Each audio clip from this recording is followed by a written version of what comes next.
since day one, enthusiasts have been asking for this car to have a manual transmission.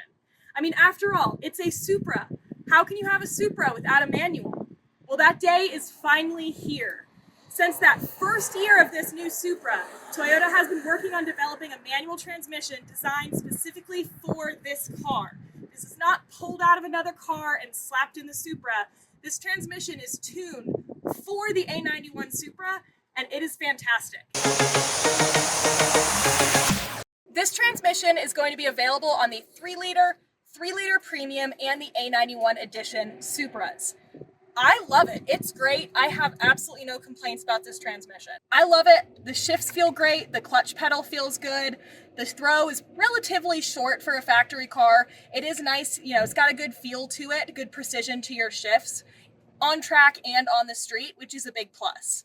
Now, one of the things I will say is we can tell that this car was designed with an automatic. There's a couple different ways I can tell this. First and foremost, the cup holders. Now, I can't knock Toyota for this because there's a lot of auto manufacturers out there who are not fantastic about their cup holders with the manual, but these cup holders are in the worst location. Every time you go to shift back into 4th or 6th gear, you're going to be elbowing those drinks. And honestly, the way that I comfortably shift, my elbow is sitting in this top cup holder as is.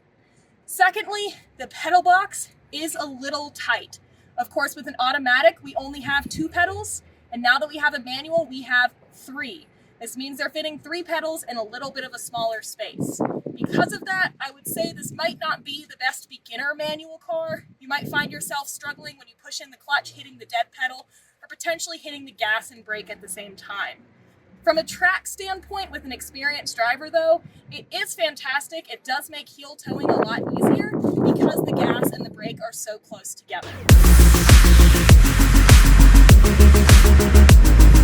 The best thing about this transmission, as I mentioned earlier, is that this was designed for the Supra. This is not pulled out of another car. This transmission is tuned for the Supra, and they tuned the rest of the car for the transmission as well. With the new manual transmission, we do have a shorter final drive ratio, and we do have a traction control that is tuned specifically for the manual as well.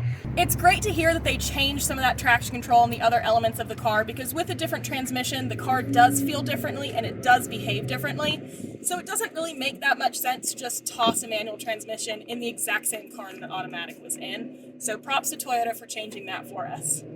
Now, if you haven't had the chance to drive an A91 Supra, which I actually hadn't had the chance to until today, a couple things that I want to mention just about the A91 Supra in general. It looks fantastic, of course, from all angles. It is just a good-looking car. We can see some elements of the car's heritage in the styling, which I love to see. Sitting in the cockpit, though, does feel just a little claustrophobic. The seats have some great bolstering, but they have a tendency to feel a little tight across your back. It's not really a seat that I would want to be sitting in for an 8-hour road trip, but it is definitely a seat that I would want to take to the track because I do feel secure in it. The cockpit does have a lot of blind spots. Right up here above the window, at least for my height, I'm 5'11". It cuts right in the middle of my line of sight, even with the seat as far low as it can go. So that does make it feel a little bit tight in here. You do also have a fairly large blind spot on your left, but thankfully this car does have Toyota's blind spot monitoring system to help you out there. When it comes to driving this car on track, because of course that is what we've been doing here at Utah Motorsports Park today, this car does great.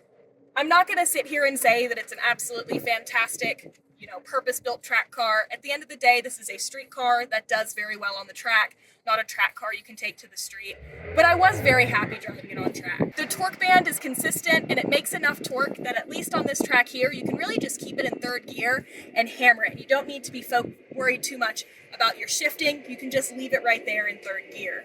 I did feel that overall the car felt a little twitchy, especially in the rear end. It felt a little stiff in the rear end, and surprisingly, I felt that stiffness a little bit more on the road than I did on track.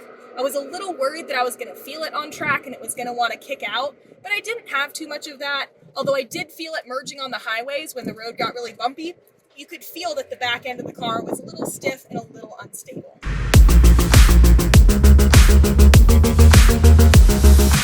All in all, The A91 Supra is a great car. Toyota did a fantastic job of bringing back that old Supra. Of course, we can never live up to the legend, but they did their best, and it is an amazing car. And the manual transmission just makes it that much better.